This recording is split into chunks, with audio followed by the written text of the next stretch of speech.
প্রিয় দর্শক, স্বাগত জানাই এই ভিডিওতে।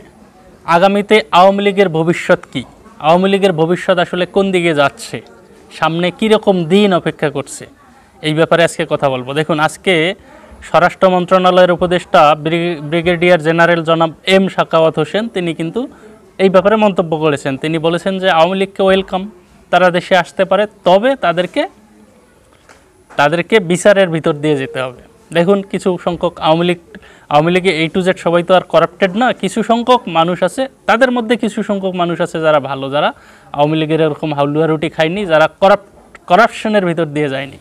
তো এরকম মানুষকে যদি খুঁজে পাওয়া যায়, তাদের মাধ্যমে একটা দল পুনর্গঠিত হতে পারে, পুনরায় সংগঠিত হতে পারে।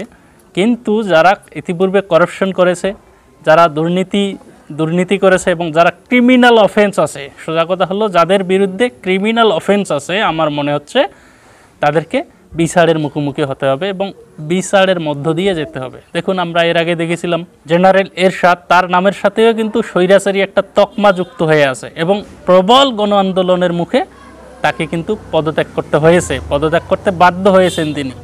এবং তার পরে তৎপরবর্তী সময়ে তিনি কিন্তু বিচারের মুখোমুখি হয়েছেন এবং কয়েক বছর, মনে হয় যে মোটামুটি 5 বছরের মতো তিনি জেল খেটে এসেছেন।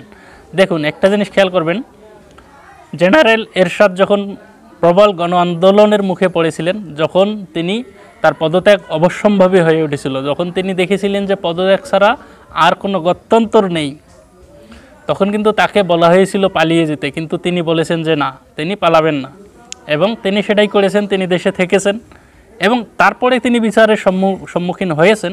কিন্তু আমরা সাবেক প্রধানমন্ত্রী, আওয়ামী লীগের এই প্রধানমন্ত্রীর ক্ষেত্রে আমরা ঠিক তার উল্টোটা দেখলাম। আওয়ামী লীগের প্রধানমন্ত্রী তিনি বিভিন্ন ভাষণে বলেছিলেন যে শেখ হাসিনা পালাবেন না, তিনি কখনোই দেশ ছেড়ে পালাবেন না, এবং আমরা কিন্তু সেই কথাটার উল্টো ঘটনা দেখলাম।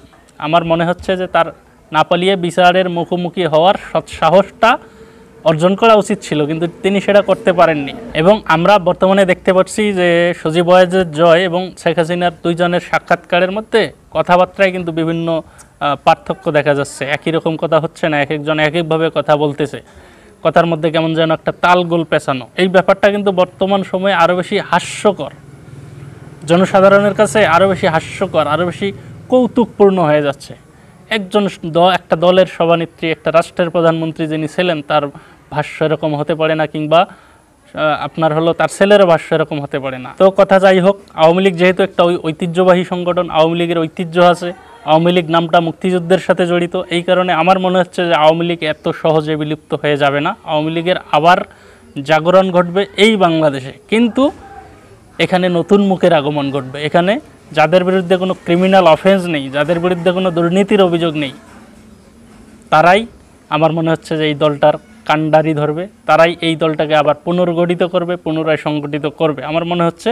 তবে দেখা যাক, বাংলাদেশের মানুষ বর্তমানে যেহেতু টোটাল আওয়ামী বিরোধী হয়ে গেছে, যদিও কিছু সংখ্যক আওয়ামী সমর্থক আছে, কিন্তু তারা বর্তমানে নীরব ভূমিকা পালন করছে এবং সরব ভূমিকায় আছে আওয়ামী বিরোধী মানুষগুলো। এবং এটা কিন্তু একটা বৃহদাংশ, একটা মোটা দাগে মানুষ বর্তমানে আওয়ামী বিরোধী হয়ে গেছে। কেননা আওয়ামী লীগের কুকর্ম, আওয়ামী লীগের স্বৈরাচার, আওয়ামী লীগের গুম, আওয়ামী লীগের মানুষ খুন, এগুলো যখন সামনে চলে এসেছে না, দেখুন সাধারণ মানুষ তো আসলে এগুলোকে সমর্থন করবে না, যার কারণে তাদের বিরুদ্ধে মোটা দাগে একটা বিরোধিতা, একটা গণজাগরণ সৃষ্টি হয়েছে। তো এই গণজাগরণটা মানুষ এক সময় আসলে ভুলে যাবে, আমার মনে হচ্ছে মানুষ এক সময় ভুলে যাবে। তবে আওয়ামী লীগকে সেই বিচারের মধ্য দিয়ে যেতে হবে।